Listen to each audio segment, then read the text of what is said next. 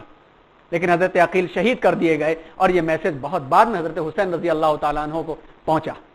جب حضرت عقیل شہید کر دیے گئے تو عبید اللہ ابن زیاد نے ایک تو مسلم ابن عقیل اور ان کے میزبان حضرت ہانی کو شہید کیا اور ان کا سر کاٹ کے یزید کے پاس بھیج دیا. اس دور کا ایک معمول تھا کہ شہادت کے طور پر بھیجا جاتا تھا کہ جس کو مارا ہے وہ صحیح اس کو مارا ہے. یزید نے شکریہ ادا کیا اور لکھا, مجھے معلوم ہوا ہے کہ حسین عراق کی طرف روانہ ہو چکے.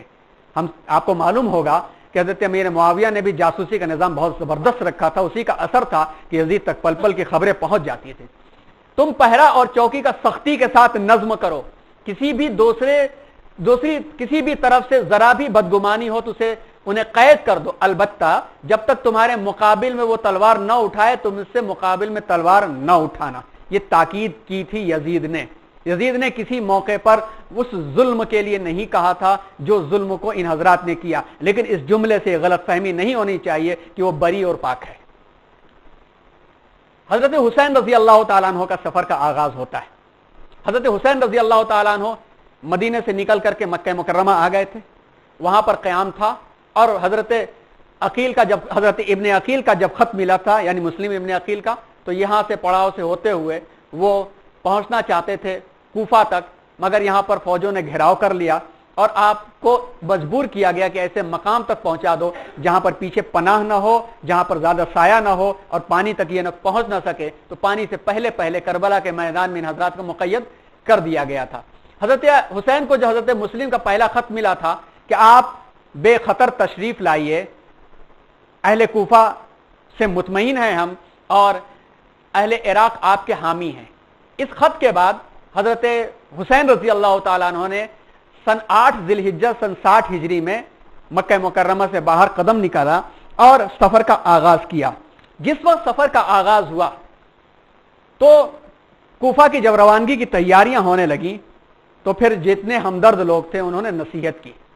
وہ نصیحت تو سنائے دیتے ہیں لیکن اس سے یہ ہمیں غلط فہمی نہیں ہونا چاہیے کہ اس کے باوجود بھی حضرت حسین نے اگر قدم اٹھایا تو ان کا قدم صحیح نہیں تھا. نعوذ باللہ, ان کا قدم بالکل برحق تھا. ان کا قدم خلافت علی منہاج النبوہ کی حفاظت کے لیے تھا اور اس کی تفصیلات آپ کو کتابوں میں مل جائیں گی, کیونکہ اللہ تعالیٰ نے ان کو خاص ایک بصیرت عطا فرمائی تھی جس بصیرت کی روشنی میں اور جن بشارتوں کی روشنی میں انہوں نے سفر کیا تھا. البتہ اہل کوفہ کے بارے میں اور ان ہمدردوں نے مکے آنے سے پہلے بھی نصیحت کیا اور کوفہ جانے سے پہلے بھی نصیحت کیا. عبد الرحمن ابن حرث نے کہا, مجھے معلوم ہوا ہے کہ آپ عراق کا ارادہ فرما رہے ہیں, حالانکہ وہاں کے حکام عمرا بنی امیہ کے ساتھ ہیں, وہاں کا خزانہ بھی ان کے قبضے میں ہے اور عوام کا کوئی بھروسہ نہیں ہے. وہ تو بندے زر ہوتے ہیں, پیسہ جہاں دیا ادھر کی طرف وہ پھسل جاتے ہیں. مجھے اندیشہ ہے کہ جو لوگ آپ سے مدد کا وعدہ کر رہے ہیں کل وہی آپ کے مقابلے میں کھڑے ہو جائیں گے. حضرت امام حسین نے فرمایا, بھائی آپ کا شکریہ اور آپ ہمارے بہت ہی مخلص ہیں, مگر میں ارادہ کر چکا ہوں. حضرت عبداللہ ابن عباس رضی اللہ تعالیٰ عنہ نے فرمایا, اے میرے چچے زاد بھائی, یہ شہرت ہے کہ تم عراق کی طرف جا رہے ہو, خدا کے واسطے ایسا ہرگز مت کرنا. کیا اہل عراق نے بنو امیہ کے حکام کو نکال دیا ہے, وہاں سے ملک پر قبضہ کر لیا ہے؟ اگر نکال دیا ہے, ملک پہ قبضہ کر لیا ہے تو ایسا تو جاؤ, مگر حالات یہ ہیں کہ کنجیاں خزانے کی ان کے پاس ہیں, وہ برسر اقتدار ہیں, کسی طرح خزانہ لٹا کر کے لوگوں کو خرید سکتے ہیں اور اہل کوفہ تو اس لیے آپ کو بلا رہے ہیں کہ آپ کو بلا کر کے پھر سے لڑائی کا شعلہ بھڑکا دے. یہ تو وہی ہے نا جنہوں نے خوارج کی شکل میں نہروان میں کتنی بڑی جنگ کروا دی. یہ وہی ہیں جنہوں نے واقع تحکیم کے بعد آپ حضرت علی رضی اللہ تعالیٰ عنہ کے بھی نعوذ باللہ کافر قرار دیا. وہی انہی میں سے تو لوگ یہ نکلے ہوئے تھے اور خود الگ ہو جائیں گے. یہی آپ کے والد کے ساتھ کیا انہوں نے اور آپ کے بھائی کے ساتھ کیا. حضرت حسین نے فرمایا اچھا میں استخارہ کروں گا, اور یقیناً کیا ہوگا. جیسا کہ ایک موقع پر ان کی زبان سے ایک لفظ بھی نکلا کہ رات زیارت ہوئی ہے اور مجھے کچھ کام کرنے کے لیے کہا گیا ہے اور میں تم لوگوں سے نہیں بتاؤں گا. بعد میں وہ حضرات بتاتے ہیں کہ یقیناً وہی کام کرنے کے لیے کہا گیا تو شہادت کی بشارت مل چکی تھی, جس کے بعد حضرت حسین بالکل مطمئن ہو کے آگے بڑھتے گئے, رکے نہیں کسی معاملے کے اندر. دوسرے دن پھر عبداللہ ابن عباس رضی اللہ تعالیٰ عنہ ان کے پاس آئے, کہا آپ کوفہ کے پاس جانا تو دور کی بات ہے, بھٹکیے گا نہیں. اہل کوفہ غدار ہیں, آپ مکے میں قیام فرما کر اپنی بیعت کی دعوت دیجئے. آپ اہل حجاز کے سردار ہیں, وہ آپ کی بات مانیں گے. اگر مکے سے کہیں جانا ہی ہے تو یمن چلے جائیے, وسیع ملک ہے, حفاظت کا سامان بھی ہے اور والد کے ہمدرد بھی وہاں موجود ہیں. حضرت حسین نے شکریہ ادا کیا. عبداللہ ابن زبیر نے کہا آپ حرم میں قیام فرما کر اپنی خلافت کی دعوت دیجئے اور عراق کے ہمدردوں کو آپ لکھیے کہ وہ آ کر کے آپ کی مدد کریں, اور حرم عالم اسلام کا مرکز بھی ہے. حضرت حسین رضی اللہ تعالیٰ عنہ آگے بڑھ گئے, یہاں تک حضرت عبداللہ ابن عباس نے آخر میں کہا اچھا جا رہے ہیں تو بیوی بچوں کو مت لے کے جائیے. لیکن حضرت حسین ارادہ کر چکے تھے اور قدم نکال چکے تھے. راستہ میں جا رہے تھے تو بہت عرب کا مشہور شاعر فرزدق ملا, اس سے پوچھا حالات, تو اس نے کہا اہل عراق کے دل آپ کے ساتھ ہیں, اہل عراق کے دل آپ کے ساتھ ہیں, مگر ان کی تلواریں بنو امیہ کے ساتھ ہیں اور فیصلہ خدا کے اختیار میں. عربی شعر ہے, اس کا ترجمہ ہے دل آپ کے ساتھ, تلواریں ان کے ساتھ, فیصلہ خدا کے ہاتھ. آپ نے کہا تم نے سچ کہا, اگر خدا کا فیصلہ ہماری مرضی کے مطابق ہوا تو ہم خدا کا شکر ادا کریں گے, اگر موت ہماری خواہش کے درمیان حائل ہو گئی تو مذائقہ نہیں, ہماری نیت میں خیر ہے. یہ باتیں ساری ہوئی اور حضرت حسین رضی اللہ تعالیٰ عنہ آگے بڑھ چلے. جب آگے بڑھے تو حضرت حسین کا تو یہی معاملہ تھا نا, مجاہد دین حق متین کی سربلندی کے واسطے وہ آگے بڑھ گئے اور آگے بڑھ کر کے انہوں نے سفر اختیار کیا, کیونکہ ان کو تحریری خط ملا تھا نا. یہ حضرات جو بات پیش کر رہے تھے یہ ان کے پچھلے تجربے تھے جنہوں نے اہل کوفہ کے بارے میں دیکھا تھا. اب جب ایک بھائی کا خط ملا ہوا تھا, ان کی تحریر میں ملا ہوا ہے کہ آپ آ جائیے, تو اس کا مطلب ہے کہ عالم اسلام کو صحیح راہ پر کلمۃ حق عند سلطان جائر اکبر الجہاد جب قرار دیا گیا تھا اور لوگ ساتھ دے رہے ہیں, تو پھر یہ مجاہد حق کیسے رک سکتا تھا؟ سنت کے خلاف ہوتا, شریعت کے اصل کے خلاف ہوتا. ان کا مزاج, وہ حضرات بھی برحق تھے, ان کا ڈر اور خوف بھی برحق تھا, مگر وہ قیاس تھا. حضرت حسین کے پاس جو خط تھا وہ حقیقت تھی جس کو حضرت مسلم نے لکھا تھا. حضرت حسین رضی اللہ تعالیٰ عنہ چلے. آنے کے بعد مقام ثعلبہ میں جب پہنچے تو وہاں یہ خبر ملی اور ان کا یہ پیغام پہنچا کہ آپ واپس چلے جائیے. حضرت حسین رک گئے وہاں پر, لیکن حضرت مسلم کے اہل خانہ اور ان بچوں اور خاندان والوں نے کہا اب ہم ابا کے انتقام کے بغیر واپس نہیں جا سکتے. ایسے میں حضرت حسین نے فرمایا ان حضرات کو چھوڑ کے ہم کیسے جائیں, ان کے بغیر ہماری زندگی کا کیا مطلب ہوتا ہے. حضرت حسین رضی اللہ تعالیٰ عنہ نے بھی انکار کر دیا. ایک اور مقام پر پہنچے تھے, ایک اور بھائی جو رضائی بھائی تھے, ان کے بھی شہادت کی خبر ملی, اور جب یہ خبر ملی تو آپ نے اپنے ساتھیوں کو سمجھایا اور کہا کہ کوفہ والوں نے ہمارے ساتھ غداری کی ہے, اب ان سے مدد کی کوئی توقع نہیں, لہٰذا جو لوگ واپس جانا چاہتے ہیں واپس چلے جائیے. تو اہل خانہ یعنی 72 حضرات کو چھوڑ کر کے باقی جتنے حضرات تھے سب کے سب واپس ہو گئے. حضرت حسین رضی اللہ تعالیٰ عنہ نے اپنے معاملے میں ان حضرات کو نہیں روکا. اس کے بعد کئی رفقا ساتھ چھوڑ کر چلے گئے, صرف اہل خانہ اور جان ساران موجود رہے. حضرت حسین رضی اللہ تعالیٰ عنہ کربلا کیسے پہنچے؟ ایک تو ابن زیاد نے ناکہ بندی کر دی تھی اور ان کے اطراف جاسوسی کا نظام جال بچھا دیا تھا, خبریں مل رہی تھی. سب سے پہلے حر ابن یزید تمیمی کا لشکر آپ کی نگرانی کرنے پہنچا. مزاجن یہ اچھے آدمی تھے, لیکن ظاہر سی بات ہے کہ جس کے تحت یہ معاہدہ کر چکے تھے اس کے فرما بردار تھے. 1000 لشکر کے ساتھ انہوں نے نگرانی کی, لیکن اس نگرانی میں انہوں نے کبھی زیادتی نہیں کی. حضرت حسین رضی اللہ تعالیٰ عنہ نے انہی سے کہا کہ تم نے بلایا ہے, ہم تھوڑی آئے ہیں. انہوں نے کہا ہم نے نہیں بلایا, تو خطوط دکھائے کہ تم لوگوں نے بلایا ہے, اب نہیں بلاتے ہو اور نہیں چاہتے تو چھوڑ دو, ہم جا رہے ہیں واپس. تو انہوں نے کہا کہ نہیں، اب ہمیں کہا گیا ہے کہ آپ کی نگرانی کی جائے اور آپ کو گرفتار کر کے ابن زیاد کے سامنے ہم کوفہ حاضر کریں۔ حضرت حسین رضی اللہ تعالیٰ عنہ نے واپسی کا ارادہ کیا، لیکن انہوں نے کہا نہیں، ہمیں جو حکم ہے ہم اس کو بجا لانے پر مجبور ہیں۔ البتہ اس نے یہ کہا کہ آپ کوئی ایسا راستہ اختیار کیجئے جو عراق اور حجاز کے درمیان ہو، نہ عراق آپ جائیں نہ مکہ اور مدینہ واپس جائیں، کیونکہ اب یہ ہمیں فرمان ملا ہے کہ یہ مکہ اور مدینہ گئے تو بھی دشواری ہے اور عراق کی طرف آئے تو بھی دشواری ہے، اس لیے بیچ کے راستے سے کہیں اور آپ نکل جائیے۔ میں ابن زیاد کو لکھتا ہوں، وہ یزید کو لکھے، شاید کوئی ایسی صورت پیدا ہو جائے کہ مقابلہ نہ کرنا پڑے۔ حضرت حسین رضی اللہ تعالیٰ عنہ نے یہ تجویز منظور کر لی اور کوفہ کی طرف جانے کے بجائے ان کا رخ شمال کی طرف ہو گیا، جیسے اس کے پہلے کے نقشے میں آپ نے دیکھا کہ ادھر جانے کے بجائے ان کا رخ پھر گیا۔ وہاں پہنچ کر کے حر جو کہ آپ کی نگرانی میں ساتھ ساتھ تھا، اس کو ابن زیاد کا یہ فرمان ملا کہ انہیں روک لیا جائے اور ایسی جگہ اترنے پر مجبور کیا جائے جہاں پر کوئی جائے پناہ نہ ہو اور نہ کوئی پانی ہو۔ اس کے باوجود بھی اس نے تھوڑی سی نرمی اختیار کی اور حضرت حسین رضی اللہ تعالیٰ عنہ کربلا کے میدان میں آ کے انہوں نے قیام کیا۔ کربلا کے میدان میں جب قیام کیا تو یہ تاریخ 2 محرم الحرام کی تھی، 2 محرم الحرام آ چکا تھا۔ اس کے بعد ابن زیاد نے یہ غور کیا، سوچا کہ اب معاملہ کیا کرنا چاہیے اور کس کو سامنے رکھنا چاہیے۔ اس کی نظر پڑی فاتح ایران کے بیٹے حضرت سعد ابن ابی وقاص کے بیٹے عمر ابن سعد ابن ابی وقاص۔ ظاہر سی بات ہے کہ باپ کے ساتھ رہے تھے، شجاعت اور بہادری کا معاملہ کیا رہا ہوگا۔ چونکہ تربیت پرتو نبی میں نہیں ہوئی تھی، اس لیے ایمان کا یقیناً وہ مرحلہ نہیں تھا جو ان کے والد کا تھا، اور ان کو ایک مقام کا حاکم گورنر بنانا طے کیا جا چکا تھا، مقام رائے کا حاکم بنانا طے کیا جا چکا تھا۔ ان کو لالچ دے کر کے اور لالچ کے ساتھ ساتھ ڈرا کر کے بھی کہ بات مانو ہماری، اور نہیں مانو گے تو یہ تو جائے گا ہی جائے گا، یہ بھی تمہارے معاملات خراب ہو جائیں گے۔ کہ ایک موقع پر حضرت حسین رضی اللہ تعالیٰ عنہ نے عمر سے کہا کہ بھائی میرا معاملہ آسان کر دو اور مجھے پہنچا دو وہاں تک، یزید تک، میں خود بات کر لوں۔ کہا کہ نہیں، میں اگر ایسا کروں گا تو ابن زیاد میرے گھروں کو کھڑوا دے گا۔ تو گویا لالچ اور خوف دلا کر کے 4000 کے لشکر کے ساتھ مقابلے کے لیے بھیجا۔ جب وہاں یہ کربلا کے میدان میں پہنچے تو حضرت حسین رضی اللہ تعالیٰ عنہ نے 3 مطالبات رکھے، ملاقاتیں بھی ہوئی، آپس میں ملاقاتیں بھی ہوئی۔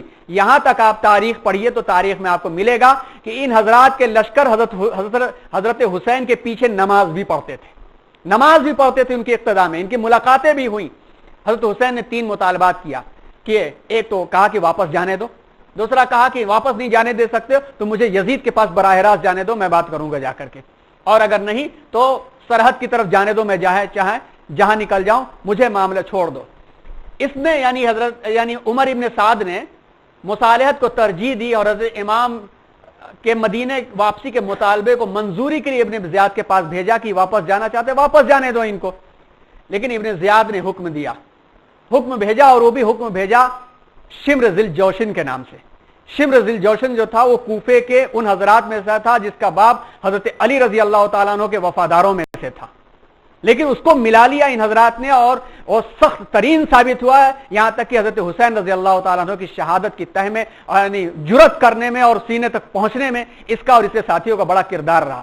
اس کے ذریعے سے خط بھیجا کہ حسین سے یزید کی بیعت لے لو، اس کے بعد ہم کسی بات پر غور کریں گے، اور اگر بیعت نہ کریں تو اب ان کا پانی بھی بند کر دو۔ یہ فرمان بھیجا، اور فرمان کے ساتھ یہ بھی کہا کہ دیکھو تمہیں ہم اس لیے نہیں بھیجا ہے کہ تم جا کر کے ان کے ترجمان بن جاؤ، اگر تم نے ترجمانی کی تو تم معزول اپنے آپ کو سمجھو، اور یہ جو شمر جا رہا ہے یہ ذمہ دار بن جائے گا۔ پانی بند کر دیا گیا، 7 محرم کو پانی بند کر دیا گیا۔ اب ظاہر سی بات ہے، بچے ہیں، عورتیں ہیں، 70-72 لوگ ہیں، 500 سواروں کا پہرا بٹھا دیا گیا۔ مجبوراً حضرت حسین رضی اللہ تعالیٰ عنہ نے اپنے بھائی حضرت عباس ابن علی کو بھیجا، جو 30 سواروں کے ساتھ گئے اور زبردستی پانی لے کر کے آئے، بہادری کے ساتھ چھین کر کے ایک طرف سے کہا جائے تو پانی لے کر کے آئے۔ ان کی بہادری کے سامنے کسی کو جرأت نہیں ہوئی کہ مقابلہ کیا جائے، اور پھر بھی مقابلے کے لیے منع تھا کہ پہل مت کرنا اپنی طرف سے، تو اس کا ان حضرات نے بھی احترام کیا۔ اب آخری مارکا کیسے ہوا؟ ابن زیاد کو حر اور ابن سعد کی مصالحانہ کوششوں کی خبریں بار بار مل رہی تھی۔ یہ بات دیکھ رہا تھا کہ حر بھی جو ہیں وہ بہت نرم رویہ رکھتے ہیں اور نرمی کے ساتھ جن باتوں کو پیش کر رہے ہیں، اسی طرح سے ابن سعد کا بھی معاملہ ایسے ہی ہو رہا ہے. اسے ڈر ہوا کہ کہیں ایسا نہ ہو کہ ابن سعد حضرت حسین کے ساتھ مل جائیں. اگر 5000 کی فوج ان کے ساتھ مل گئی تو بڑا مسئلہ ہو جائے گا. 70-72 پر جرت نہیں ہو رہی ہے, 4000 کی فوج یہ اور ہر کی 1000 کی فوج اگر مل گئی تو معاملہ کہیں خراب نہ ہو جائے. تو اس نے حکم نامے میں تنبیہی حکم نامہ بھیجا, میں نے تمہیں اس لیے نہیں بھیجا ہے کہ اس نے نہیں بھیجا کہ تم ان کے سفارشی بن کر کے آؤ. حسین اگر بلا شرط اطاعت قبول کریں تو میرے پاس لاؤ, ورنہ جنگ کر کے انہیں قتل کر دو. اگر تمہیں اس حکم کی تعمیل میں پس و پیش ہو تو اپنے آپ کو معذول سمجھو. یہ ڈرایا اس نے, اور اس کے بعد سے ان ناقبت اندیشوں نے لڑائی کی تیاریاں شروع کر دی. یہ واقعہ 9 محرم الحرام کا ہے. حضرت حسین رضی اللہ تعالیٰ عنہ کو معلوم ہوا تو انہوں نے ایک رات کی مہلت چاہی, اور یہ مہلت بھی ان ناقبت اندیشوں نے دے دی. کاش سمجھ گئے ہوتے اور ان کا ساتھ دے دیا ہوتا. باطل دوئی پسند ہے, حق لا شریک ہے. شرکت میں آنے حق و باطل نہ کر قبول. حضرت حسین رضی اللہ تعالیٰ عنہ جس قربانی کا آغاز ابتدا اسماعیل انتہا حسین, قربان کرنے کے لیے حضرت ابراہیم علیہ السلام کو کہا گیا کہ بیٹے کو ذبح کر دو, نہیں ذبح کر سکے. اللہ تبارک و تعالیٰ نے یہ سعادت اولاد رسول نواس رسول کے حق میں لکھا تھا, کربلا کے میدان میں شہادت مکمل ہو. انہوں نے کبھی منظور نہیں کیا, جھکنا پسند نہیں کیا, یہاں تک کہ جب آخری معاملہ ہوا اس معاملے میں بھی جھکنا پسند نہیں کیا. حضرت امام حسین رضی اللہ تعالیٰ عنہ اپنے اہل خانہ سے گفتگو کے لیے گئے, اور انہی معصوم بچے اور بھائیوں اور جوانوں اور عورتوں کے کا سہارا لے کر کے تنہا کسی اور فوج اور کمانڈروں کی فوج بھی نہیں, مگر حق کے سامنے آ کر کے وہ کھڑے ہو گئے, اس لیے کہ وراثت میں نانا کا دین ان تک پہنچا تھا اور اس مزاج کو انہوں نے پایا تھا. گوشہ نبوی پایا تھا, مزاج ابو بکر پایا تھا, نرمی ان کی دیکھی تھی, ایمان کے مقابلے میں ان کی سختی دیکھی تھی, عمر کا عدل پایا تھا, عثمان کی سخاوت اور غنا کو پایا تھا, اور علی کے قضا اور شہادت کو پایا تھا. بھائی کی سختی بھی پائی تھی اور بھائی کی نرمی بھی پائی تھی, اور ماں فاطمہ جیسا مجاہدانہ کردار رکھنے والی ماں بھی پایا تھا, اور زبیر ابن العوام کو بھی دیکھا تھا, سعد ابن ابی وقاص کو بھی دیکھا تھا, خالد سیف اللہ کے تحت بھی رہے تھے. ان تمام چیزوں کا مرکز اور محور آپ کی شجاعت اور بہادری والی شخصیت تھی. آپ نکل کھڑے ہوئے اور یزید کے سامنے جھکنا پسند نہیں کیا. اور جب آپ نکلے تو نکلنے کے بعد حضرت حسین رضی اللہ تعالیٰ عنہ نے ایک آخری طور پر نصیحت کیا کہ کم از کم حجت تمام ہو جائے. حالانکہ ان کو معلوم تھا کہ کوئی کوشش اب مکمل نہیں ہو سکے گی, پھر بھی آپ نے کوفیوں سے آخری خطاب کیا اور کہا, اے لوگو ذرا ٹھہرو, میری بات تو سنو, میں اپنی ذمہ داریوں کو پورا کر دوں. اگر تم نے میری بات کو سنا اور میرے ساتھ انصاف کیا تو تم سے زیادہ خوش نصیب کوئی نہیں ہوگا, اور میرے ساتھ انصاف کیا تو تم سے زیادہ کوئی خوش نصیب نہیں ہوگا. لیکن اگر تم اس کے لیے نہ تیار ہوئے تو تمہاری مرضی, معاملہ ہر پہلو تمہیں واضح ہو جائے گا اور تمہیں اختیار ہوگا, جو چاہے سو کرو. میرے ساتھ کوئی کسر نہ اٹھا رکھو, میرا مددگار اور میرا حامی تو اللہ ہے. حضرت امام حسین ابھی اتنا ہی کہے تھے کہ اندر سے عورتوں کے رونے کی آوازیں شروع ہو گئیں. آپ نے تقریر روکی اور کہا ابھی آتا ہوں. اس موقع پر کہا کاش میں عبداللہ ابن عباس کی بات کو مان لیتا, ان کو نہ لاتا. اندر جا کر کے انہوں نے سمجھایا, اور وہ مجاہدانہ کردار رکھنے والی چھوٹی چھوٹی بچیاں بھی اس کے بعد جو خاموش ہوئی تو پھر نہیں روئی. وہ پھر اس کے بعد آپ نے کہا, اے لوگو ذرا سوچو میں کون ہوں, پھر غور کرو کہ تمہارے لیے مجھے قتل کرنا اور میری بے حرمتی کرنا کیا جائز ہے؟ کیا میں تمہارے نبی کا نواسا نہیں ہوں؟ کیا میں ان کے چچزاد بھائی علی مرتضیٰ کا لخت جگر فرزند نہیں ہوں؟ کیا سید الشہداء حمزہ میرے والد کے چچا نہیں تھے؟ کیا جعفر طیار شہید میرے چچا نہ تھے؟ کیا ہم دونوں بھائیوں کے متعلق حضور نے تم کو یہ حدیث نہیں سنائی کہ حسن حسین جنت کے سردار ہو, اہل سنت کی آنکھوں کی ٹھنڈک ہو؟ اگر میرے بیان پر اعتبار نہ ہو تو حالانکہ میں نے کبھی جھوٹ نہیں بولا ہے, پھر بھی تمہیں اعتبار نہ ہو تو رسول کریم صلی اللہ علیہ وسلم کے بہت سارے صحابی زندہ ہیں, ان سے پوچھ لو, کیا اس کے بعد بھی تم میرے خون کو بہانے سے باز نہ آؤ گے؟ کیا اس قول میں تمہیں نبی کی صداقت میں شک ہے یا اس بات میں شک ہے؟ کیا میں فاطمۃ الزہرا کا بیٹا نہیں ہوں؟ خدا کی قسم کھا کر کہتا ہوں کہ تمہیں مشرق و مغرب میں میرے سوا نبی کا کوئی واسطہ, نبی کا کوئی نواسا اور آمینہ کا کوئی لال, فاطمہ کا کوئی لال نظر نہیں آئے گا. یہ باتیں آپ نے فرمائی اور اس کے بعد سے آپ نے نام بنام لے کر کے سب کو پکارا، لیکن سب کے چہروں پر وہ مادیت، وہ عصبیت اور وہ قبیلہ پرستی اور وہ مال و دولت کا لالچ آ چکا تھا۔ اب اس وقت جو وفاداران تھے ان کی بے وفائی سامنے آ چکی تھی۔ اب اس کے بعد جنگ چھڑی اور جنگ میں ایک ایک کر کے سب کے سب شہید ہو گئے، چاہے وہ چھوٹے علی ہوں یا بڑے علی ہوں، چاہے وہ قاسم ہو یا عباس ہوں، سب کے سب شہید ہو گئے۔ اور اس شہادت میں آخر میں ظہر کا وقت ہوتے ہوتے حضرت حسین رضی اللہ تعالیٰ عنہ کی بھی شہادت کا وقت آ گیا، اور آپ رضی اللہ تعالیٰ عنہ پر پھر آخر میں 10 محرم الحرام جمعے کا دن تھا، 61 ہجری مطابق 681 میں آپ رضی اللہ تعالیٰ عنہ کو مظلومانہ ایسا شہید کیا گیا کہ جس مقام پر وہ خطرہ خون پڑا اس وقت سے لے کر کے جس طرح سے ایک قوم جو مغضوب قوم ہے، آپ تاریخی حوالے اٹھا کر کے دیکھ لیجئے، جو مغضوب قوم ہے، نبیوں کی زبان سے نکلے ہوئے مردود کے الفاظ اس قوم کے لیے ہیں، وہ قوم اپنی کرتوت کی بنیاد پہ ہر 1000 سال میں ایک مرتبہ ماری جاتی ہے، اپنی تعداد کے اعتبار سے کبھی فرعون مارتا ہے تو کبھی ہٹلر مارتا ہے تو کبھی بخت نصر مارتا ہے اور کبھی انشاءاللہ کوئی اور مارے گا انہیں۔ اسی طرح سے جس مقام پر جگر گوشے رسول کا خون بہا وہ قوم 500 سال میں ایک مرتبہ ضرور وہ علاقہ تباہ ہوتا ہے، اور آج بھی تباہیوں کے دہانے پر ہے، آج بھی تباہیوں کے دہانے پر ہے۔ حضرت حسین رضی اللہ تعالیٰ عنہ کی شہادت ہوتی ہے۔ یہ ہے وہ تاریخی حقائق جو آپ کے سامنے بہت معتدل طریقے پر پیش کرنے کی کوشش کی گئی، جس میں ہم سب کا یقین ہے کہ حضرت حسین رضی اللہ تعالیٰ عنہ برحق تھے۔ اب آئیے مختصر جائزہ اس بات کا لے لیتے ہیں کہ واقع شہادت کے محرکات کیا کیا تھے، جو فیکٹرز تھے، جو کازز تھے، وہ کیا کیا تھے۔ سب سے بڑا فیکٹر تو یزید ہی تھا۔ ظاہر سی بات ہے کہ جو کچھ بھی آتا ہے اسی کے بعد آتا ہے۔ یقیناً یہ بات بھی سچ ہے کہ اس نے تو یہ نہیں کہا تھا کہ مار دینا، اس نے کہا تھا کہ مقابلہ نہ کرنا۔ یہ بات بھی سچ ہے کہ جب شہادت کی خبر پہنچی اس کے دربار تک تو اس نے وہ الفاظ کا استعمال کیا جو الفاظ انشاءاللہ اگلے ہفتے آئیں گے، پسند نہیں کیا۔ یہ بات سب کچھ برحق اپنی جگہ پر ہے، لیکن جب معاملہ یہاں تک تھا، ناحق ایک مقام کے اوپر تھا جس کا وہ حقدار نہیں تھا، غلطی یہیں سے شروع ہوتی ہے۔ رہ گئی بات یزید کے کردار کے تعلق سے، تو یزید کے کردار کے تعلق سے بھی بہت ساری آراء اور خیالات ہیں۔ جس کا جو شوق ہے، جس کا جو میدان ہے، اس اعتبار سے اپنی تحقیقات کر کے اپنے آراء اور خیالات کو پیش کر سکتا ہے۔ بعض اپنی تحقیقات کو یہ بھی پیش کرتے ہیں اور کر سکتے ہیں کہ یزید کو خلافت سے بھی جوڑ دیں اور یزید کو خلفاء کے برابر قرار دیں، لیکن کچھ بھی کر لیں گے وہ نواز رسول کے برابر نہیں ہو سکتا، نواز رسول کے برابر نہیں ہو سکتا۔ امام احمد ابن حنبل رحمت اللہ علیہ کہتے ہیں کہ جو شخص اللہ پر اور آخرت کے دن پر ایمان رکھتا ہو وہ یزید کو پسند نہیں کر سکتا۔ علامہ ابن تیمیہ رحمت اللہ علیہ فتاوی ابن تیمیہ میں تفصیلات اور دیکھی جا سکتی ہیں۔ جس شخص نے حضرت حسین رضی اللہ تعالیٰ عنہ کو شہید کیا، ان کے قتل میں مدد کی یا اس کے لیے راضی ہوا، اللہ کی اور اللہ کے فرشتوں کی اور تمام لوگوں کی لعنت، اللہ تعالیٰ نہ ان کے عذاب کو دور کرے گا اور نہ ان کے عوض کو قبول کرے گا۔ فتاوی ابن تیمیہ جلد نمبر 4 صفحہ نمبر 447 پہ یہ چیز دیکھی جا سکتی ہے۔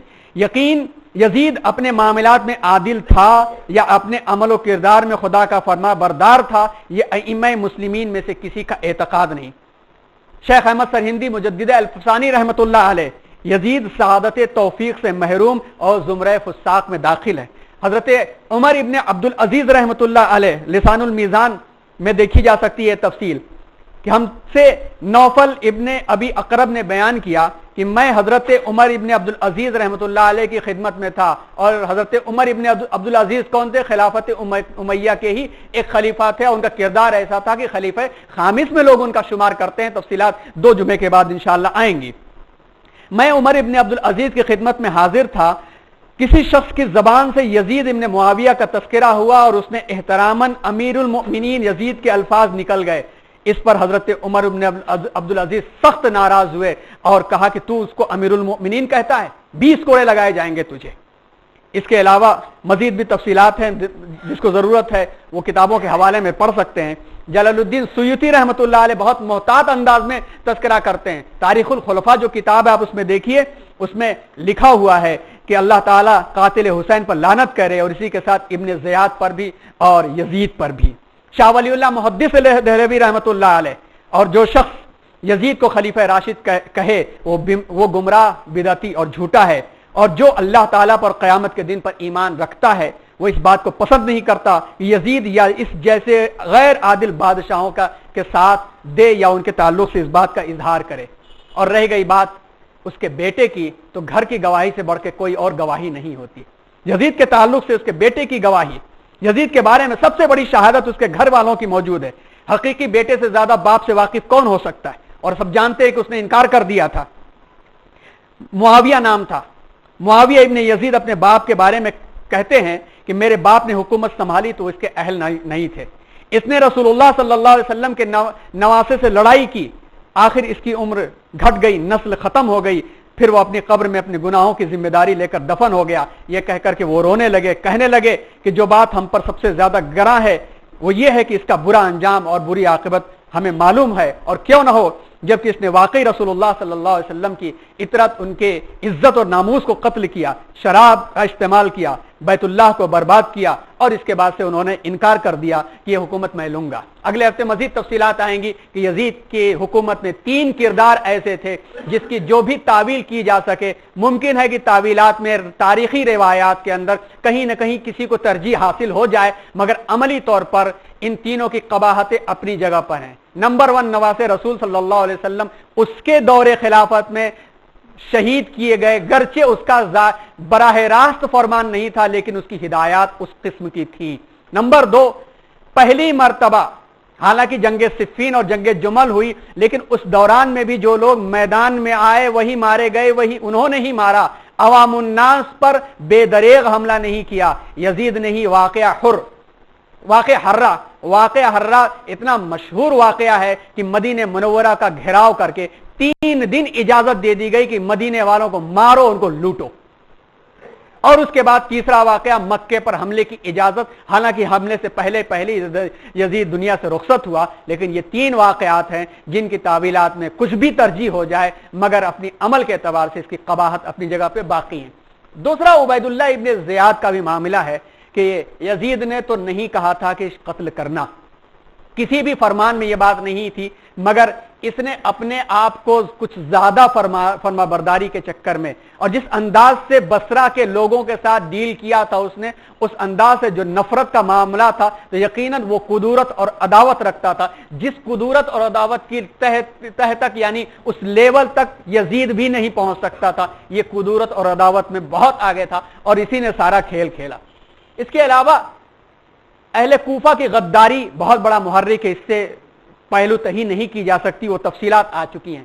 پھر اس کے علاوہ عصبیت اور مادیت نے بھی اپنا کھیل کھیلا، جس کو اللہ کے رسول صلی اللہ علیہ وسلم نے بہت شدت کے ساتھ کہا تھا کہ ایمان کے ساتھ عصبیت اور مادیت جمع نہیں ہو سکتی ہے. جیسا کہ آخری وقت میں جب فوجیں آمنے سامنے تھیں تو حضرت حسین نے جو تقریر کی، اس کے جواب میں اہل کوفہ نے کہا کہ تم نے بہت بات کہہ لی، ارے ہماری بات تو مان لو، ہمارے چچا زاد بھائی ابن زیاد کے ساتھ معاہدہ کر لو، سارا معاملہ حل ہو جائے گا. حضرت حسین نے فرمایا تھا خدا کی قسم میں ظالم و جابر کے سامنے کبھی جھکنے والا نہیں. ایسے ہی باغی تحریک کا بھی معاملہ تھا. باغی تحریک حضرت عثمان غنی رضی اللہ تعالیٰ عنہ کے دور میں جس نے کھیل کھیلا تھا. پھر حضرت علی رضی اللہ تعالیٰ عنہ کی فوج میں کچھ داخل ہوئے، کچھ ادھر داخل ہوئے، اور جنگ صفین میں جو باضابطہ مزاحمت ہوئی اس میں انہی باغی فتنہ پروروں کا ہاتھ تھا کہ جس رات میں یہ طے ہو گیا تھا کہ اب ہمیں صلح ہوگی اور سب لوگوں نے کہا تھا کہ کئی مہینوں کے بعد سکون سے سوئیں گے، انہی دونوں نے ایک دوسرے پر حملہ کر دیا تھا اور یہ چرچا کر دیا تھا کہ لوگوں نے دھوکے میں حملہ کر دیا. اور اس دھوکہ والے معاملے کو لے کر کے دونوں طرف کے جو مسلمان تھے غصہ آیا تو رکتے 70,000 لوگ شہید ہو گئے.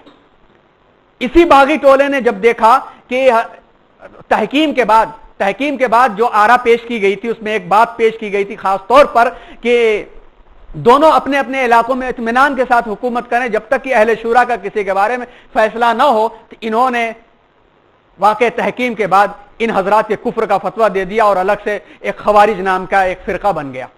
پھر حضرت علی رضی اللہ تعالیٰ عنہ کی شہادت کے بعد دکھا کہ حسن بڑے نرم مزاج آدمی ہیں، لاؤ ان کی خلافت میں ہم لوگ جو ہے اپنا مقصد حل کر لیں گے. اور انہوں نے اپنا مقصد حل کرنے کے لیے 40,000 کی فوج بھی جمع کی. لیکن جب دیکھا کہ حضرت حسن لڑنے سے پیچھے ہٹ رہے ہیں تو انہوں نے خود کوفہ میں حضرت حسن کے اوپر حملہ کیا، یہاں تک کہ ان کے نیچے سے چٹائی بھی گھسیٹ لی. جب حضرت حسن رضی اللہ تعالیٰ عنہ نے صلح کر لی تو ان کو جو بار بار زہر دیا گیا اس زہر دینے میں ایک نام ان فتینوں اور باغیوں کا بھی آتا ہے. تو بھلا یہ کیسے باغی تحریک کے لوگ خاموش بیٹھ سکتے تھے؟ انہوں نے ادھر کی طرف سے جا کر کے کوفہ اور بصرہ میں ان کی تعداد موجود تھی اور کوفہ میں رہ کر کے انہوں نے کھیل کھیلا اور اسی جگہ اور جس شخص نے شہید کیا ہے اس کا بھی سرا، اس کے والد کا سرا باغی تحریکوں سے ملتا ہے. تفصیلات میں جائے تو مل جائے گا. ایک چیز یہ بھی تھی، رومی اور عیسائی دماغ، اور اس تفصیل کو قاضی اطہر مبارک پوری صاحب کی تحقیق میں اگر ہم دیکھیں تو انشاءاللہ ہمیں اس سے بات پتہ چلے گی. مولانا قاضی اطہر مبارک پوری رحمۃ اللہ علیہ پورا جائزہ لینے کے بعد جو بیان کرتے ہیں، آپ اس کی تفصیلات میں جائیے. 5-6 منٹ لگیں گے، انشاءاللہ ختم ہو جائے گا. 5 منٹ ذرا تاخیر سے ختم کریں گے تاکہ یہ عنوان پورا ختم ہو جائے. وہ پورا جو جائزہ لکھتے ہیں اس کو ہم پڑھیں تو ایک ہمارے سامنے تجزیہ آ جائے گا.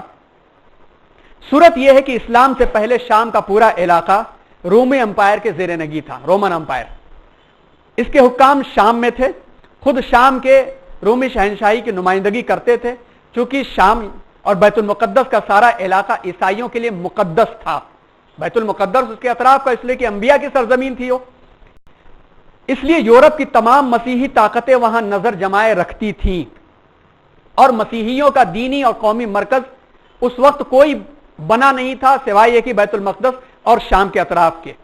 خلافت راشدہ میں جب شام کا پورا علاقہ فتح ہو گیا تو حضرت عمر رضی اللہ تعالیٰ عنہ نے یہاں کا انتظام حضرت امیر معاویہ رضی اللہ عنہ کے سپرد کیا، جو اسلام کی سیاسی اور دور اندیشی سے رومی اور مسیحی سیاست کی کاٹ کر سکتے تھے. چنانچہ حضرت امیر معاویہ نے رومیوں کا پورا مقابلہ کیا. عہد فاروقی میں ان کی بحری جنگ کی اجازت طلب کی. حضرت عثمان غنی کے زمانے میں سپرس یعنی قبرص تک چڑھائی کی اور بار بار فتوحات حاصل کی. حضرت امیر معاویہ رومیوں کے مقابلے میں بہت سخت تھے اور پوری طاقت سے ان کا مقابلہ کرتے تھے. چنانچہ ایک مرتبہ حضرت علی اور حضرت امیر معاویہ رضی اللہ تعالیٰ عنہ کا جب آپسی اختلاف چل رہا تھا، اس کا بڑی تشویش دونوں لوگوں میں تھی. اس کا فائدہ اٹھاتے ہوئے رومیوں نے مسلمانوں پر جب حملہ کرنا چاہا اور اس کا خط اور اس کا تذکرہ حضرت امیر معاویہ سے کہا کہ ہم ساتھ ہو جائیں گے اور ہم ساتھ مل کر کے علی پر حملہ کر دیں گے. مگر افسوس کہ حضرت امیر معاویہ رضی اللہ تعالیٰ عنہ نے اس وقت جو جواب دیا تھا وہ سخت ترین جواب دیا تھا کہ اگر عالم اسلام پر نظر بھی اٹھائی تو علی کی ادنا سپاہیوں میں تو مجھے پائے گا اور میں ان کی ادنا سپاہیوں میں شامل ہو کر کے سب سے آگے تجھ سے لڑوں گا. مگر افسوس کہ حضرت امیر معاویہ رضی اللہ عنہ کی آنکھ بند ہوتے ہی شام کی طرف سے ہرقلیت اور رومی طرز سیاست اسلام پر حملہ آور ہوئی. ان کے اثر بڑھ گئے اور پروان چڑھنے کا ان کو موقع آیا. چونکہ نئی حکومت کے قیام کے لیے اور بقا کے لیے یزید کے لیے مروان، عبید اللہ ابن زیاد، عمر اور ابن سعد کی طرح سے لوگ جو تھے اور مسیحی سیاستدانوں کی ضرورت تھی، تو مسیحی سیاستدانوں کو بھی شامل کیا گیا حکومت میں، جن کا مکروہ چہرہ کربلا میں سامنے آیا. بنو امیہ کا جو مرکز تھا، سینٹر تھا، وہ شام تھا. تو وہاں پر بہت سارے لوگوں کو بنو امیہ کے تحت کام کرنے کا موقع ملا. جیسے آپ دیکھیں کہ حمص کے خراج کی وصولی کے لیے، ٹیکس کی وصولی کے لیے ابن اسال نصرانی کو رکھا گیا جو مسیحی تھا. اسی طرح سے سرجون ابن منصور، اس کو بھی دیوان کا کاتب رکھا گیا اور یہ شخص معاویہ ابن یزید، مروان ابن حکم، عبد الملک ابن مروان، 5 اموی خلفاء کے زمانے تک وہ وزیر رہا. اور اسی نے مشورہ دیا تھا کہ بصرہ سے ابن زیاد کو بلا کر کے حضرت حسین رضی اللہ تعالیٰ عنہ سے مقابلے کے لیے بھیجو. ظاہر سی بات ہے کہ ان مسیحی لوگوں کے تحت کام کرنے والوں کی بھی ایک جماعت نصرانیوں کی تھی اور بعد میں یہ یزید کا مشیر بن گیا. ظاہر سی بات ہے کہ یہ کوئی ایسا مشورہ دے نہیں سکتا. اور یہ حکومت آپ جانتے ہیں کہ ڈیوائیڈ اینڈ رول کا معاملہ ہمیشہ سے رہا ہے. لڑاؤ اور حکومت کرو والا معاملہ ہے. اور یہاں تک کہ بعض کتاب الوزراء میں تفصیلات یہ ملتی ہیں کہ جب حضرت حسین رضی اللہ تعالیٰ عنہ کے کوفہ کی طرف آنے کی خبر یزید کے پاس پہنچی تو سب سے پہلے سرجون ابن منصور رومی نے مشورہ دیا کہ عراق میں گورنر کس کو بنایا جائے. اس بات سے اس بات کی وضاحت ہو جاتی ہے کہ حادثہ کربلا میں کس کے ذہن نے سب سے نمایاں کردار انجام دیا اور کس شخص نے ابن زیاد کو بلایا جو عصبیت اور طرفداری میں مشہور تھا اور سینکڑوں لوگوں کو پہلے عصبیت کے معاملے میں مار چکا تھا وہ. تو یہ بہت بڑا فیکٹر تھا جس فیکٹر کو ہمارے اپنے سامنے رکھنا چاہیے. ان تمام چیزوں کے بعد آخر میں یہ ہے کہ سیدنا حضرت حسین رضی اللہ تعالیٰ عنہ کا اقدام عین خلافت راشدہ کی روح کی حفاظت کے لیے تھا. اور اس پر اختتام بھی قاضی اطہر مبارک پوری رحمۃ اللہ علیہ کی تفصیل کے ساتھ کرتے ہیں، جس کو حضرت مولانا علی میاں صاحب رحمۃ اللہ علیہ نے بھی پیش کیا ہے کہ تاریخ کا جائزہ ہماری رہنمائی اس طرف کرتا ہے کہ حضرت حسین رضی اللہ تعالیٰ عنہ کے اقدام کا نصب العین خلافت عادلہ اور صحیحہ کا قیام تھا. یزید کا فسق خلافت اور نبوت کے خلاف تھا اور خلافت کو قیصر و کسریٰ سے وہ تبدیل کر رہا تھا. اس کا فسق گھر کی چہار دیواریوں تک محدود نہیں تھا بلکہ کھل کر عوام الناس تک آ چکا تھا، اور حضرت حسین رضی اللہ تعالیٰ عنہ کہ اجتہاد نے اس کی طرف رہنمائی کی تھی کہ امام جائر کے سامنے، ظالم امام کے سامنے جس کا فسق ظاہر ہو چکا ہو تو کلمہ حق کے خاطر جان لٹانا ہی زندگی ہے، اور حضرت حسین رضی اللہ تعالیٰ عنہ کر چکے تھے. حاصل یہ ہے کہ حضرت امام کے خروج کی بنیاد یزید کا فسق و فجور تھا، ان کی تحریک کی بنیاد خلافت عادلہ کا قیام تھا. اگر خدا نخواستہ ایک غیر اسلامی چیز یعنی نسلی فضیلت کی بنیاد پر خلافت کے مدعی نہ کھڑے ہوتے تو پھر معاملہ کہیں سے کہیں جا چکا ہوتا. لوگوں کے ذہن و دماغ کے اندر کوئی ایک مرجع اور ایک مصدر ایسا نہیں ہوتا کہ کوئی شخص آگے بڑھ کر کے اس کا دفاع کر سکے. سب اس ظالمانہ نظام کو قبول کر لیتے اور اس کی بنیاد پر آج تاناشاہی نظاموں کو اپنے آپ کو خادم کے لفظ سے استعمال کرا کے جو لوگ کوشش کر رہے ہیں اس کو اپنے لیے خلافت کا دعویٰ کر کے خلفاء بن بیٹھتے. خلاصہ یہی ہوا کہ حضرت حسین ابن علی رضی اللہ تعالیٰ عنہ نے اپنے اجتہاد پر عمل پیرا ہو کر یزیدیوں سے نبرد آزما ہوئے، اور عام صحابہ نے فتنہ اور فساد کا خیال کرتے ہوئے خاموشی میں نجات سمجھی، اور حضرت حسین رضی اللہ تعالیٰ عنہ نے جو قدم اٹھایا اس قدم سے یہ بات ثابت ہو جاتی ہے کہ قتل حسین اصل میں مرگز یزید ہے. اسلام زندہ ہوتا ہے ہر کربلا کے بعد. یہ کرب اور بلا آج بھی زندہ ہے. ان کرب اور ان بلاؤں کو ہم اپنی جیبوں میں ڈال کر کے گھوم گھوم کر کے تقسیم کرنے والے نہ بنے. یہ مزاج، یہ پیغام حضرت حسین کا ہم لیں. ہم کوفیوں کا مزاج لے کے کیوں گھوم رہے ہیں؟ نام حضرت حسین کا، کام کوفیوں کا. نام حضرت حسین کا، کام رومیوں کا. نام حضرت حسین کا، عشق حضرت حسین سے اور عمل یزیدیوں کا.